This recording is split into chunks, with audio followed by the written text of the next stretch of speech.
Hello everyone, আসসালামু আলাইকুম। আশা করি সবাই অনেক বেশি ভালো আছেন। আজকের ভিডিওতে আমি আপনাদের সাথে খুব ইম্পর্ট্যান্ট একটা গেস্ট নিয়ে আসছি, তার সাথে পরিচয় করিয়ে দিব। অ্যান্ড আপনাদের সবার প্রিয় YouTuber Imran Hossain from Australia, Hello everyone. তার Assalamu সাথে alaikum. আজকের আমার এই পডকাস্ট শুট হতে যাচ্ছে। সো আশা করি আপনারা সবাই এনজয় করবেন। আমরা সিডনি এবং মেলবোর্নের লাইফ নিয়ে দুইজন একটু ডিসকাশন করব। তো আশা করি আপনারা জানতে পারবেন সিডনি এবং মেলবোর্ন সম্পর্কে অনেক কিছুই। Yep, thank you very much ভাইয়া for inviting me in your YouTube channel. ভাইয়াকে আমি অনেকদিন ধরে ফলো করি, অনেক ভালো কন্টেন্ট গুলো কোয়ালিটি ফলো এক্স্যাক্টলি। কারণ হচ্ছে ভাইয়া এডিটিং এর মধ্যে অনেক ফোকাস করে অ্যান্ড বিভিন্ন ধরনের বইতে সিডনির যেই কালচার এবং সিডনির যেই স্টুডেন্টের যে এনভায়রনমেন্টটা আছে, ইউনিভার্সিটি বলেন, টিউশন ফিস বলেন, এই জিনিসগুলো নিয়ে ভাই কথা বলে। সো আমি অনেকদিন ধরে ইচ্ছা ছিল যে ভাইয়ের সাথে একটা ভিডিও মেক করবো, যেখানে আমি আমার মেলবোর্নটাকে উপস্থাপন করবো, ভাইয়া ভাইয়ের সিডনিটাকে উপস্থাপন করবে। ফাইনালি সেই অপরচুনিটিটা চলে আসছে। ইনশাল্লাহ ভালো কিছু ইনফরমেশন আমি পেতে যাচ্ছি ভাইয়ের কাছ থেকে সিডনি সম্পর্কে, যেটা আমাকে স্পেশালি মোটিভেট করবে এখানে এসে পড়াশোনা করার জন্য। এক্স্যাক্টলি। পারফেক্ট। ইনশাআল্লাহ, ইনশাআল্লাহ। সো ইমরান ভাই, আপনি বলেন যে অস্ট্রেলিয়ার মেলবোর্ন আপনার কাছে বেশি ভালো লাগছে নাকি আপনি গত 2 দিন সিডনিতে বেশি এনজয় করছেন? টু বি অনেস্ট, আমি তো মেলবোর্নে আছি প্রায় 1 বছরের বেশি, আর সিডনিতে আসছি মাত্র আজকে সেকেন্ড ডে হয়। সো গতকালকে একটু রাশের মধ্যে ছিলাম, রাশের মধ্যে থেকে হয়তো বা ওইভাবে এনজয় করতে পারি না, বাট যেটা রিয়েলাইজ করেছি যে আমাদের যে বাংলাদেশি কমিউনিটিটা এখানে অনেক বেশি স্ট্রং। তাদের সাথে একটা যে আন্ডারস্ট্যান্ডিং, তাদের সাথে যে কথাবার্তা বলা, তাদেরকে সবসময় আশেপাশে দেখা, রাস্তাঘাটে একটা যে আমোদ, মানে একটা মনের মধ্যে যে শান্তি, ওইটা আমাকে অনেক বেশি অ্যাট্রাক্ট করেছে আর কি। সো এট দি এন্ড আরো অনেক কিছু আমি বুঝতে পেরেছি যে এখানেও অনেক বড় অপরচুনিটি আছে, অপেক্ষা করতেছে সবার জন্য। যেহেতু সিডনি একটা বিজনেস হাব বলা হয় অলরেডি। সো মনে হয় কিছু কিছু জিনিস আমাকে অনেক বেশি ইনফ্লুয়েন্স করতেছে যে মেলবোর্ন থেকে সিডনি আসার জন্য। ওভারঅল আজকের দিনটা এবং কালকের দিনটার উপর ডিপেন্ড করে আর কি, যে আমি কিভাবে কিরকম ফিল করি অ্যান্ড ইন দ্য ফিউচার আমি কোন ধরনের সিদ্ধান্ত নিচ্ছি। সো সিডনিটা আসলে একটা বেস্ট একটা place for Bangladeshi students. For Bangladeshi students and also for all the international students, right? I think so, yeah. So আমরা কি জানতে পারি যে ধরেন যে ইউনিভার্সিটির কস্ট কিরকম হতে পারে ভিক্টোরিয়া বা মেলবোর্নে? অলরাইট, সো মেলবোর্নের ব্যাপারটা কি হয়, মেলবোর্নে কিছু ইউনিভার্সিটিজ খুবই এক্সপেন্সিভ। যেমন ভালো ভালো ইউনিভার্সিটি গুলো, স্পেশালি যেমন মেলবোর্ন ইউনিভার্সিটি আছে, তারপর হচ্ছে Swinburne Swinburne. University of technology আছে, আরএমআইটি আছে, ডেকিন ইউনিভার্সিটি আছে। এই যে ইউনিভার্সিটি গুলো, এগুলোর থেকে কিন্তু অনেক বেশি আপনার গ্রাজুয়েট প্রত্যেক বছর বের হয়। আর এই ইউনিভার্সিটি তে অনেক বেশি আপনার কোর্সেসও রান করা হয় এভরি ইয়ার। যার কারণে ইউনিভার্সিটি গুলো, ক্যাম্পাস গুলো বিভিন্ন জায়গাতে, মেলবোর্নের বিভিন্ন জায়গাতে অবস্থিত হওয়ার কারণে দেখা যায় ইউনিভার্সিটির যে লোকেশনটা ওটা অনেক বড় হয়, আর এটার এক্সপেন্সটা একটু বেশি। যার কারণে এখানকার ইউনিভার্সিটি টিউশন ফিটা অনেক অনেক অনেক high compare to other universities in other areas in Australia, not Sydney. Okay. Sydney তো অবশ্যই হাই হবে, তো মেলবোর্ন একটু বেশি ওকে, দাম। তো আপনি একটা অ্যাপ্রক্সিমেট আইডিয়া দেন আমাদের অডিয়েন্সের জন্য যে কিরকম হতে পারে টিউশন ফিস? অলরাইট, সো যদিও এটা ডিপেন্ড করে university university, hmm. And also it depends on your course, যে কোন ধরনের হুম। কোর্সটা আমি নিচ্ছি, ওই কোর্সে কোনো ধরনের ইকুইপমেন্ট বা প্র্যাকটিক্যাল করার জন্য আমাদের বড় এক্সপেন্সের দিকে হুম। যেতে হচ্ছে কিনা, ওই জিনিসগুলোর উপর ডিপেন্ড করে। তারপরও আমি বলবো যে ওভারঅল যদি মেলবোর্ন ইউনিভার্সিটিগুলোর কথা বলি, তাহলে 10,000-এর উপরে থাকে প্রত্যেকটা সেমিস্টারের জন্য। পার সেমিস্টার $10,000 উপরে আপনার দিতে হবে। এটা হচ্ছে হুম। মানে 10,000 সর্বনিম্ন। হচ্ছে minimum, at least exactly, minimum. $10,000। Okay. All average minimum. এটা আরো অনেক বেশি হইতে পারে, যেমন 17,000ও হয় পার হুম। সেমিস্টার। সো যেটা দিন শেষে 34 কিংবা ডিপ্লোমা করলে 40,000-এর মধ্যে গিয়ে পড়ে যায় yearly. Yearly, okay. So what do you think? Is it manageable to pay those $40,000 in Melbourne? Look, as there are so many international students coming every year, so I think the job opportunities is less there Hmm. compared to Sydney. Hmm. So আমি যতটুকু realise করছি যে if you want to actually focus on your study, then it's going to be really really impossible for you to Hmm. manage everything. At least I feel like if you want to pay like $10,000, still you have to work very hard. A lot. Still, I'm struggling a lot to manage my tuition fee, and I have seen a lot of people. They could actually manage. Less people could manage, but at the end they fail in the subject, Hmm. which doesn't That's make true. sense. Yeah. Yeah. By the way, so I've got a question for you. So, can you please tell us a little bit about universities in Sydney and the tuition fees as well? Okay, so most of the universities have, as you have said, like all are same. So Okay. if you compare with Melbourne, so it's very hard to define the difference. So most of the universities tuition fees are more than $10,000 per semester. So it's almost like same in Melbourne, but I would say the job opportunities in Sydney are better than what do you think in Melbourne. So the job opportunities in Melbourne as per you. So I feel there are a lot of students who are depending on Uber only. So most of the students are depending on Uber. That's not true. That's not true? No. Okay. So I'd say as per me, what I've seen, like a lot of students, my friends, everyone is like depending their lives on Uber. So most of them are struggling to find a job in Melbourne. But I don't know about you or all the other people, but that's what I feel. But in Sydney, what I see is people doing Uber as their secondary job. So most of the students are doing one job on any retail or anywhere in tax, and they are doing like Uber in their vacations. So that's what I feel like. Job opportunities in Sydney are better, and I feel students in Sydney are making more money than students who are living in Melbourne. That's absolutely true. And আমি এটাও দেখেছি যে অনেক ভাইয়ারা এটাও বলতেছে যে you can actually manage your tuition fee by doing different sort of work in Sydney. Yes. Because এখানে শুধুমাত্র যে আপনি লিগালি কাজ করতেছেন তাই না, যেটাকে বলে অন্য কথায় খ্যাপ মারা, আপনার এখানে ওই ওয়েটাও আছে। সো এই কারণে হয়তো বা অনেকে এই টিউশন ফিটা এখানে ম্যানেজ করতে পারে easy. Another thing is that like job opportunities মেলবোর্নেও খুব ভালো ছিল কিছুদিন আগেও, বাট এখন জব মার্কেটটা একটু ডাউনগ্রেডে যাচ্ছে। দ্যাটস বিকজ এখানে যারা ওজি তারাও কিন্তু জব পেতে একটু প্রবলেম ফেস করছে। প্রচুর পরিমাণে ইন্টারন্যাশনাল স্টুডেন্ট আসার কারণে এখন খুব স্ট্রং রেফারেন্স না হলে না আসলে জবটা হয় না। অনেকের হয়, এক্সেপশনাল আছে কিছু যারা সিভি ভালো করে ড্রপ করতে পারে বা কমিউনিকেশন স্কিল। ভাই দিন শেষে একটা কথা কি, রিজিক। অবভিয়াসলি রিজিক, বাট রিজিক তো খুঁজতে হবে, ঘরে বসে থাকতে হবে না। রিজিক খুঁজতে হবে, বাট স্টিল দিন শেষে যদি আপনার রিজিক না থাকে, আপনি আর আমি দৌড়াইলেও কাজ হবে না। না, that's true. By the way, so I think the living cost here in Sydney compared to Melbourne is really higher. I don't say like it's really higher, but I'd say like there is $10-20 difference in every week. $10-20. Yes, I would say that. Then it's easy. I mean, yeah, not too much, but what do you think? Like the shared accommodation, how much is the rent in Melbourne? So এখন বর্তমানে মেলবোর্নের যে share accommodation, আমি নিজের experience থেকে বলি যে আমি এর আগে শেয়ার অ্যাকোমোডেশন ছিলাম। তো মিনিমাম কস্ট ছিল আপনার $650 per month. Exactly, per month without utilities bill. Is it per month or in 4 weeks? No, what is it? Per month. Oh, sorry, 4 weeks. 4 weeks. You can say like there are so many landlords, তাদের বিভিন্ন ধরনের rules থাকে। কেউ আপনার হচ্ছে পুরো মাসে নেয়, আবার কেউ হচ্ছে 4 weeks অথবা উইকলিও নেয়। আমার যতটুকু ধারণা যে সিডনিতে এটা হচ্ছে উইকলি বেসিসে হয়ে থাকে প্রত্যেকটা জিনিস, উইকলি রেন্ট দেওয়া, উইকলি হচ্ছে স্যালারি পাওয়া। বাট মেলবোর্নের ক্ষেত্রে এটা পার মান্থ হয়ে থাকে। এটা ডিপেন্ড করে ল্যান্ডলর্ড কিভাবে আপনার কাছ থেকে টাকাটা নিতেছে, আপনার কোন ধরনের রেস্ট্রিকশন। ওকে, তাহলে আপনি বললেন যে 650 হলো যে on average. Yeah. Okay, so যদি 650 হয় তাহলে 4 উইকসে अराउंड 160 এর মতো। ইয়া, এক্স্যাক্টলি 160 I mean 150 তো মিনিমাম থাকবেই, 150 থাকবে, এটা শেয়ার অ্যাকোমোডেশনে। আবার আপনি যদি সাবারবের এরিয়াতে যান তখন তো ওইদিকে যেহেতু ডিমান্ড সবকিছুরই কম, জব অপরচুনিটিস ওইখানে কম, সো মানুষ ওইখানে কম, এই কারণে হচ্ছে ওইখানে যে ভাড়াটা এটা আরো অনেক কম হয়। ওকে, সো ওইটা দেখা যায় আপনার 550, বাট এটা কিন্তু ইউটিলিটিস বিল ছাড়া।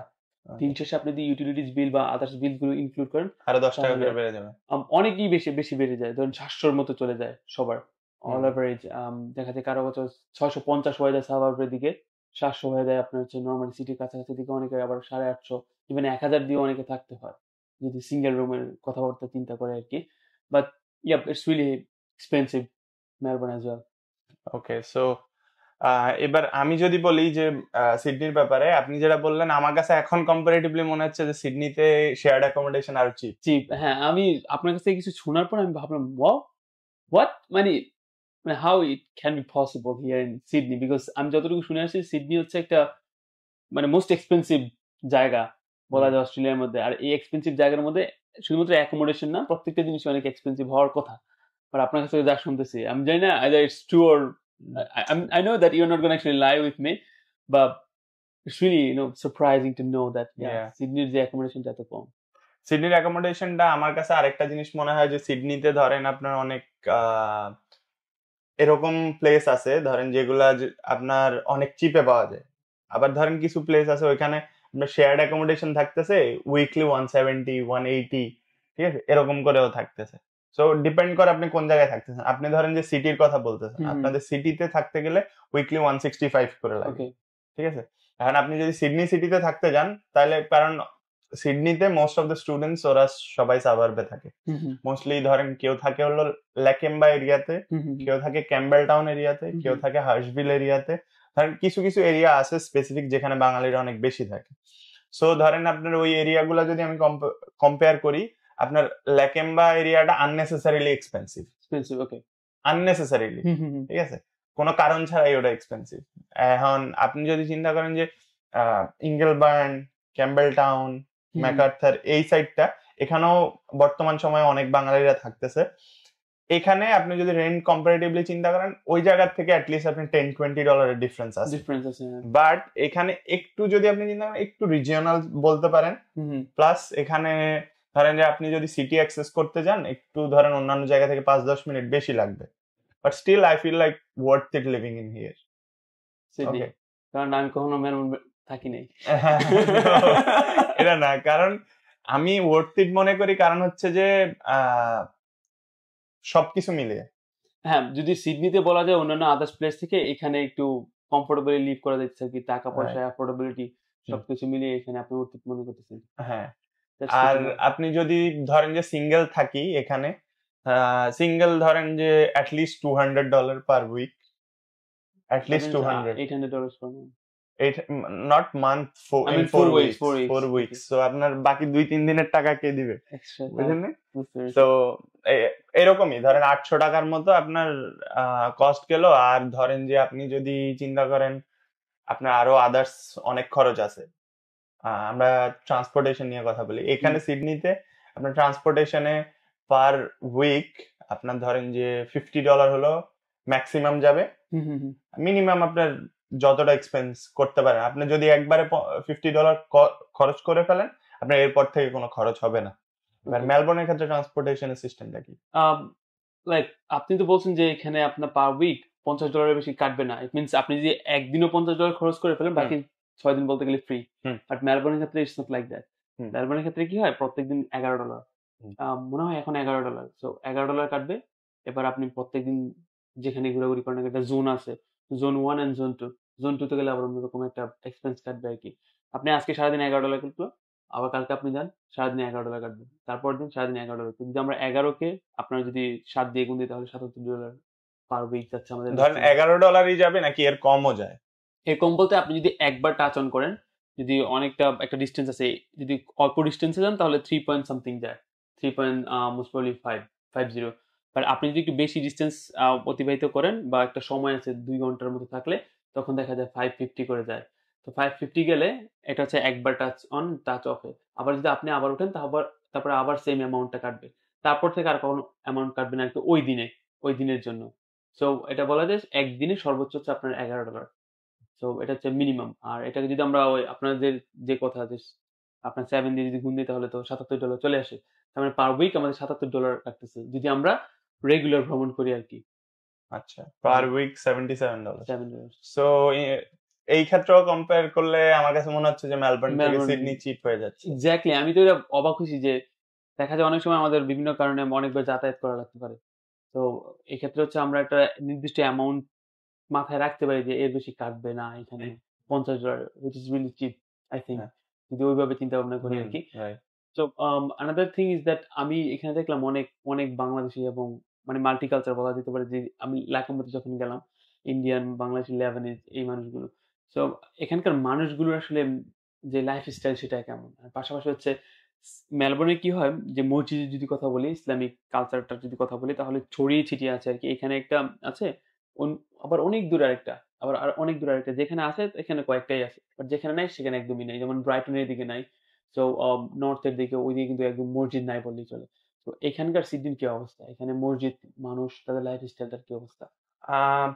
সিডনিতে আমি আসছি ধরে 2টা সাবাবে থাকছি। আপনার ধরেন ফার্স্টে থাকছি ল্যাকেম্বাতে, সেকেন্ড এখন থাকতেছি ইঙ্গেলবার্নে। ওকে, তো আপনার ধরেন ল্যাকেম্বাতে যখন ছিলাম, ল্যাকেম্বার ওখানে অনেক মসজিদ আছে। হুম হুম হুম হ্যাঁ, ইঙ্গেলবার্নে এখানে এখানে একটা মুসাল্লা আছে, হুম হুম স্পেসিফিক কোনো মসজিদ নাই। হুম হুম মুসাল্লা আছে একটা, তারপরে হচ্ছে একটা লাইব্রেরি আছে, ওখানে জুমার নামাজ হয়। বাট নর্মাল নামাজ হয় কিনা আমি জানি না, বাট হুম। মুসাল্লাতে সবসময় 5 ওয়াক্ত নামাজের নমস্কার, হ্যাঁ। আয়োজন হয়। আর হচ্ছে যে মিন্টোতে একটা মসজিদ ছিল, হুম হুম প্লাস মিন্টোতে একটা মুসাল্লাও আছে। মিন্টোর মসজিদটাও এখন আছে, মুসাল্লাও আছে। মুসলমান আছে। ম্যাকোয়ারি ফিল্ডসে একটা মসজিদ আছে। তারপরে হচ্ছে মানে মোটামুটি এখানে আমি আশেপাশে সব জায়গায় দেখতেছি সবগুলা সাবারবে একটা করে মসজিদ আছে। মসজিদ আছে, হ্যাঁ। আর আমার কাছে মনে হয় যে যতদূর আমি জানি সিডনিতে আপনার মসজিদের পরিমাণ ইসের থেকে বেশি, মেলবোর্ন থেকে মেলবোর্ন অবভিয়াসলি, থেকে। কারণ এখানে বাঙালি কমিউনিটি বা ইসলামিক যেই হ্যাঁ, কমিউনিটি সেটা অনেক বেশি অনেক এখানে। বেশি, রাইট। বাট মেলবোর্নে আই গেস বেশি ইন্ডিয়ান, অনেক বেশি। এক্স্যাক্টলি, আর ইন্ডিয়ান অস্ট্রেলিয়ান অনেক বেশি ফেড আপ, তারাই তাদের যে জায়গাগুলো এগুলো দখল করে আছে। By the way, another thing is that এখানে তো আপনি বললেন জব অপরচুনিটি অনেক ভালো। আমি যতটুকু মনে করি বা যতটুকু রিয়েলাইজ করছি, এখানকার বাঙালি কমিউনিটিটা মেলবোর্ন থেকে হাজার গুণে ভালো। অ্যাটলিস্ট তারা কেয়ার করে একজন আরেকজনকে নিয়ে। আম, আমি বলবো যে কেয়ার করে, এটা আসলে ডিপেন্ড করে ভাই। হুম। হ্যাঁ, আপনি যদি চিন্তা করেন কিছু মানুষ আছে মানে খুব ভালো, কিছু মানুষ আছে ভালো ধরেন খারাপ আপনার মিলিয়ে থাকে। ক্রিপি টাইপের। মানে ক্রিপি টাইপের কিরকম, আপনি ধরেন যে একটা বাঙালি কমিউনিটির একটা গ্রুপ আছে, ধরেন ওখানেই সবাই পোস্ট টোস্ট করে। Okay. আপনি একটা পোস্ট করলেন যে ভাই এই এই অবস্থা আমার, এই সার্কামস্টেন্সের মধ্যে দিয়ে আমি যাচ্ছি, আর আমার এটা সলিউশন কি হতে পারে। এন্ড ও আপনারে একজন আইসা কমেন্ট করবে যে তুমি গাছ থেকে পড়ো, পড়া চিৎপটাং হয়ে শুয়ে থাকো, তাহলে তুমি মনে I করেন mean যে হচ্ছে ভালো পোক থাকবে। করা আর কি। পোক করা, মানে ইনস্টেড অফ normal। হেল্পিং হচ্ছে একটু হ্যাঁ, ইয়া করছে, এরকম মানুষ অনেক আছে। মানে বাট ডিমোটিভেট করে দেয়। তার মানে এই না যে হেল্প করার মতো মানুষ নেই, হেল্প করার মতো অনেক মানুষ আছে। এবার আমি আমার ফার্স্ট যে জবটা পাইছিলাম, ওই জবটা ধরেন ফার্স্ট জব বলতে আমি মানে যেটা ধরেন যে একটা ভালো জব বলতে পারেন, ফার্স্ট যে ভালো জবটা ছিল, ওই ভালো জবটা আমি পাইছিলাম কোনো রেফারেন্স ছাড়া। ওকে। আমি জাস্ট ইনস্টোর গেছি সিভি নিয়ে, ওই ভাই উনি খুব ভালো ছিল যে কারণে উনি আমাকে হায়ার করে ফেলছে, বাঙালি ছিল ম্যানেজার, তো উনি আমাকে হায়ার করে ফেলছে, আমি ওটার জন্য ওনার কাছে গ্রেটফুল। সো আমি বলবো যে বাঙালিরা এখানে হেল্পফুল, বাট মানে একটু বুঝতে হবে আর কি যে কার সাথে মানে আপনার আছে মানে ভালো খারাপ মিলাই আছে, এটাই বাট আই গেস আপনাদের যে অবস্থা তার থেকে বেটার। Better, exactly. কারণ আমাদের এখানে ধরেন আপনি বলতেছেন আমার একটা জব দরকার, এখন দেখা যায় জব মার্কেটটাই এরকম আমাদের মানে মেলবোর্নে, সেটা হচ্ছে চাইলেও এখন আরেকজনের রেফার করে ওই মানে নিতে পারতেছে না আর কি, বা রেফার করলে দেখা যায় কাছের মানুষ কি করতেছে, তো অন্য যদি মানুষ দূর থেকে আসে হয়তো বা ওইভাবে ঘরজোড়া দিচ্ছে না। বাট এখানে দেখলাম যেটা, সবাই একসাথে বাঙালি হওয়ার কারণে হয়তো বা চলাফেরার ক্ষেত্রে, কথাবার্তার ক্ষেত্রে পরিচয় হওয়ার পরে যদি একজনের জব পায় সে ট্রাই করে আরেকজন ইনফরমেশন দেওয়ার জন্য তার কাছে যাও, সে আবার ট্রাই করে হয়তো আরেকজন ইনফরমেশন দিয়ে যে তার কাছে যাও, মানে অ্যাটলিস্ট দিন শেষে হয়তো বা তার একটা জবের অপরচুনিটি হয়ে যায় এখানে। আর যেহেতু এখানে প্রচুর পরিমাণে রেস্টুরেন্ট আছে এবং বিজনেস হাব, এখানে জব অপরচুনিটি অনেক ভালো। নাথিং থিং ইজ দ্যাট এখানে কি ওয়েদারটা কি এক্স্যাক্টলি সেম লাইক মেলবোর্ন? কারণ মেলবোর্নের ওয়েদারটা আমাদের মানে আনপ্রেডিক্টেবল, বাট এখানকার ওয়েদারটা কি? এক্স্যাক্টলি মানে অস্ট্রেলিয়ার ওয়েদারটাই আনপ্রেডিক্টেবল। মানে আপনি যদি দেখেন যে 5 মিনিট আগে বৃষ্টি হয়েছে, একটু পরে দেখবেন যে রোদ হয়ে গেছে, আবার একটু পরে দেখবেন যে প্রচুর কাঁপানো ঠান্ডা, মানে এরকম টাইপের weather. Alright, so do you like this weather? To be honest, I like the weather when it's like cloudy and Cloudy. rainy. I don't like the sunny weather, to be honest. But when it's a match day, I play cricket a lot. So when it's a match day, I don't like the rain. Rain, But yeah. on other days, so I like rain. Because you can sleep a lot. Yeah, that's true. And I love That's a good sleeping. thing. Yeah. So মেলবোর্নের ওয়েদারটা কি হয়? মেলবোর্নের ওয়েদারটা unpredictable. তো আমি আসলে রেইনটা পছন্দ করি না। মানে একটা সেন্স থেকে অনেক ভালোবাসি রেইনটা, কিন্তু আরেকটা সেন্স থেকে যদি উবার করি তারপর বাইসাইকেলে, সবারই কিছু কারণ আছে। এটা আসলে ওইভাবে পছন্দ করা হয় না। But it's good to actually see different sort of season in a day. মানে different sort of seasons. Exactly. I mean, now it's raining. After that, that's sunny. Monsoon, তারপরে everything. When summer. হ্যাঁ, তবে I think মেলবোর্নের ওয়েদারটা একটু বেশি harsh rather than Sydney. এখন আপনি Melbourne থাকতেছেন, আপনি বুঝবেন না এখানেরটা, যখন এখানে আসবেন তারপরে বুঝবেন। হ্যাঁ, থাকার পরে হয়তো বা। Alright, so I think we both have actually covered all the points. which are really important about Sydney and Melbourne. So it's up to you actually, which actually inspire you a lot. Just grab the opportunity, come and explore, and then rather you would actually decide that either you should stay in Melbourne or you should actually stay in Sydney. So thank you very much for watching this amazing video, and it's a little bit podcast, I must say that, in Anthor is On's channel. So do subscribe his channel now if you are really my subscribers, and if you love me, you will have to love Anthor as well, because we are both in same niche and we're trying to actually help you to figure out different sort of problem solution. So yeah, that's all for today, and thank you very much for watching. Till then, take care, bye bye, and see you in Melbourne, either in Sydney. তো এই ছিল আজকের video. সবাই ভালো থাকবেন, সুস্থ থাকবেন। আপনাদের প্রিয় ইউটিউবারের সাথে আরো ভিডিও আসছে সামনে। Do subscribe to my channel and do subscribe to his channel as well. He's growing very faster than me. I've got 20,000 subscribers. Yeah, so whoever is watching from his channel, please subscribe to my channel. Make him 20,000 now. Thank you. Inshallah. Thank you. All right, everyone. Thank you very much, and thanks for actually inviting me.